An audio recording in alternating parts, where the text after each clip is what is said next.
প্রিয় ভাইরা মা বোনেরা, চার কুল পড়ে মাটির উপরে আঘাত করলে আপনার শত্রু ধ্বংস হয়ে যাবে, আপনার শত্রু জিন্দা লাশ হয়ে বেঁচে থাকবে, আপনার শত্রু মৃত্যুর আগ পর্যন্ত আর কখনো আপনাকে কষ্ট দিবে না, আপনার শত্রু নির্বংশ হয়ে যাবে।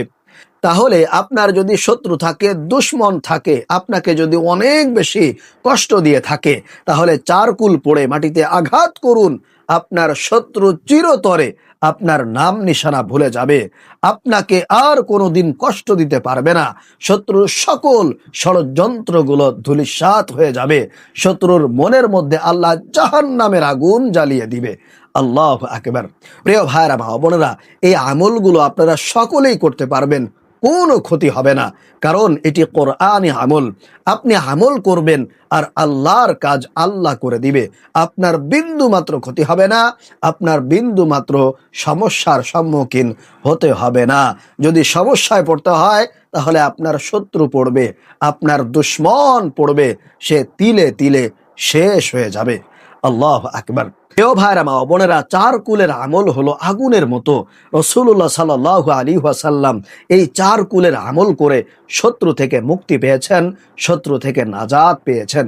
সুতরাং আপনি যদি শত্রু থেকে বাঁচতে চান, শত্রু থেকে মুক্তি পেতে চান, শত্রুদেরকে দমন করতে চান, ধ্বংস করতে চান, তাহলে অবশ্যই আজকের এই আমলটি শত্রুর মোকাবেলার ক্ষেত্রে খুবই কার্যকরী হবে, খুবই পাওয়ারফুল, শক্তিশালী হবে। প্রিয় ভাইরা মা বোনেরা, এজন্য আমি আপনাদেরকে অনুরোধ করব, অবশ্যই ভিডিওটি না টেনে শেষ পর্যন্ত মনোযোগ সহকারে দেখবেন, শুনবেন এবং আমলটি সঠিকভাবে শিখে আপনার নিজের জীবনে প্রয়োগ করবেন। ইনশাআল্লাহ শত্রু থেকে আপনি মুক্তি পাবেন, শত্রুর সকল প্রকার ষড়যন্ত্র থেকে আপনি চিরদিনের জন্য নাজাত পেয়ে যাবেন। আল্লাহু আকবার। তাহলে আসুন আমি আপনাদেরকে আমলের নিয়মগুলো বলে দিচ্ছি। এই আমলটি করার জন্য সর্বপ্রথম আপনাদেরকে সুন্দরভাবে ওযু করে পবিত্রতা অর্জন করে নিতে হবে। আর আমলটি করার চেষ্টা করবেন রাত্রে বেলায়। আপনারা মাগরিব থেকে নিয়ে ফজর পর্যন্ত এই সময়ের মধ্যে কিন্তু এই আমলটা করতে পারবেন। তবে চাইলে আপনারা ফজরের পরপরও আমলটা করতে পারেন, তবে আমি বলবো অবশ্যই আপনারা রাত্রে বেলায় করার চেষ্টা করবেন, তাহলে অনেক বেশি দ্রুত আপনারা ফলাফল পেয়ে যাবেন। তো সর্বপ্রথম ওযু করে আপনারা পবিত্রতা অর্জন করে সুন্দর পরিষ্কার পবিত্র জায়গায় বসে যাবেন। যদি সম্ভব হয় তাহলে আপনার পাশে কিছু মাটি নিয়ে বসবেন। আর আপনি যদি কোনো মাটির ঘরে বসে এই আমলটা করেন, তাহলে তো কোনো অসুবিধা নাই, মাটি নিতে হবে না। আর যদি আপনি এই আমলটা কোনো বিল্ডিং ঘরের মধ্যে করেন, টাইলসের উপরে বসে বসে করেন, তাহলে চেষ্টা করবেন বাহির থেকে সামান্য কিছু মাটি আপনারা সংগ্রহ করে নিয়ে তারপর আমলটি করার জন্য। তাহলে প্রিয় ভাইরা মা বোনেরা, সর্বপ্রথম আপনারা 3 বার ইস্তিগফার পাঠ করবেন, আল্লাহর কাছে ক্ষমা চাইবেন, মাফ চাইবেন, অনুতপ্ত হবেন। প্রথমে আল্লাহর কাছে গুনাহের জন্য অনুতপ্ত হবেন, আল্লাহকে আপনার প্রতি রাজি খুশি বানাবেন, যাতে করে আপনার আমলটা খুব দ্রুত আল্লাহর দরবারে পৌঁছে যায় এবং আল্লাহ তাআলা সেটা কবুল আর মঞ্জুর করে নেন। তারপরে আপনারা 3 বার নামাজের দুরুদ ইব্রাহিম পাঠ করবেন এইভাবে: আল্লাহুম্মা সাল্লি আলা মুহাম্মাদিন ওয়া আলা আলি মুহাম্মাদ কামা সাল্লাইতা আলা ইব্রাহিম ওয়া আলা আলি ইব্রাহিম ইন্নাকা হামিদুম মাজিদ।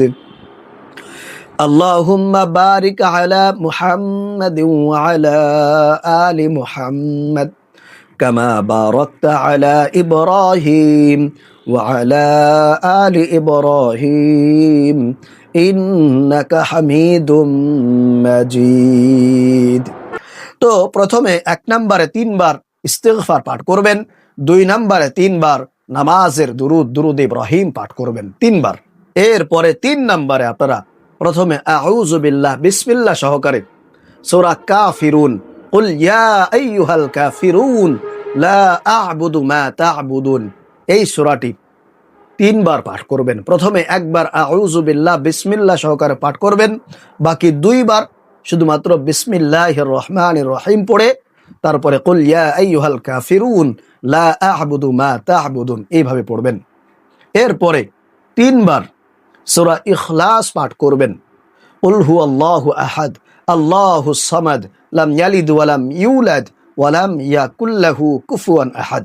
আউযু বিল্লাহ বিসমিল্লাহ সহকারে প্রথমে একবার পাঠ করবেন, এরপরে দ্বিতীয়বার তৃতীয়বার শুধুমাত্র বিসমিল্লাহির রহমানির রহিম পাঠ করবেন। তারপরে তিনবার আপনারা আউযু বিল্লাহ বিসমিল্লাহ সহকারে সূরা ফালাক পাঠ করবেন। কুল আউযু বিরাব্বিল ফালাক মিন শাররি মা খালাক ওয়া মিন শাররি গাসিকিন ইযা ওয়াকাব। এই সূরাটি আউযু বিল্লাহ বিসমিল্লাহ সহকারে একবার পাঠ করবেন, এরপরে দ্বিতীয়বার এবং তৃতীয়বার বিসমিল্লাহ সহকারে পাঠ করবেন। প্রথমে যেভাবে পাঠ করেছেন এভাবে প্রত্যেকটা সূরা আপনারা পাঠ করবেন। এরপরে সর্বশেষ সূরা নাস, কুল আউযু বিরাব্বিন নাস মালিকিন নাস ইলাহিন নাস। এই সূরাটি আউযু বিল্লাহ বিসমিল্লাহ সহকারে একবার, এরপরে শুধুমাত্র বিসমিল্লাহ সহকারে দুইবার, মোট তিনবার পাঠ করবেন। তাহলে চারটা সূরা, সূরা কাফিরুন, সূরা ইখলাস এবং সূরা ফালাক এবং সর্বশেষ সূরা নাস, এই চারটা সূরা আপনারা তিনবার তিনবার করে পাঠ করবেন। তারপরে সর্বশেষ মাটিটা আপনার হাতে নেবেন। আর আপনি যদি কোনো মাটির ঘরে বা মাটির মেঝেতে বসে যদি আমলটা করেন, তাহলে আপনার হাতের মধ্যে মাটি নিতে হবে না।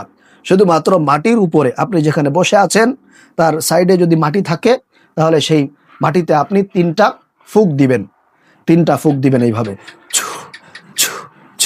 তিনটা ফুঁক দিয়ে এরপরে আপনি মাটির উপরে এরকম জোরে তিনটা আঘাত দিবেন। জোরে তিনটা আপনার হাত দিয়ে, ডান হাত দিয়ে আঘাত দিবেন। আঘাত করার পূর্বে আপনাদের শত্রুদের নাম মনে নিতে হবে। আপনাদের শত্রুর নাম উচ্চারণ করতে হবে মুখে মুখে। আপনার যদি একজন, দুইজন, পাঁচজন, 10 জন পর্যন্ত শত্রু থাকে, আপনার যদি নাম তাদের জানা থাকে, তাহলে আপনি শত্রুর নাম নেবেন।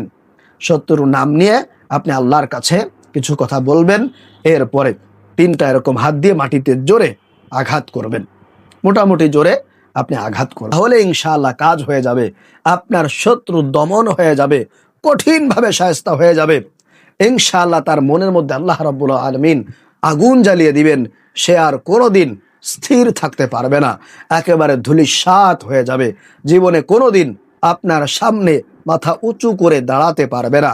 আল্লাহ রাব্বুল আলামিন শত্রুর বিরুদ্ধে আপনাকে বিজয় দান করবেন এবং শত্রুকে আপনার সামনে পরাজয় বরণ করাবেন। তাহলে প্রিয় ভাইরা মা বোনেরা, এই আমলটি আপনারা যদি কয়েকদিন করতে পারেন, মোটামুটি 1 সপ্তাহ পর্যন্ত যদি করেন, ইনশাআল্লাহ আপনার শত্রু দমন হয়ে যাবে। আল্লাহ তাআলা আপনাকে শত্রুর কবল থেকে রক্ষা করবেন, হেফাজত দান করবেন। তাহলে আশা করি আপনারা এই আমলটি বুঝতে পেরেছেন, শিখতে পেরেছেন। তো যারা যারা আমলটি করতে চান তারা অবশ্যই কমেন্টস করবেন এবং এই ভিডিওতে একটা লাইক দিবেন। আল্লাহ রাব্বুল আলামিন আজকের এই আমলের মধ্য দিয়ে আমাদেরকে সকল প্রকার শত্রুতা থেকে নিরাপদে থাকার তৌফিক দান করুন। আমিন।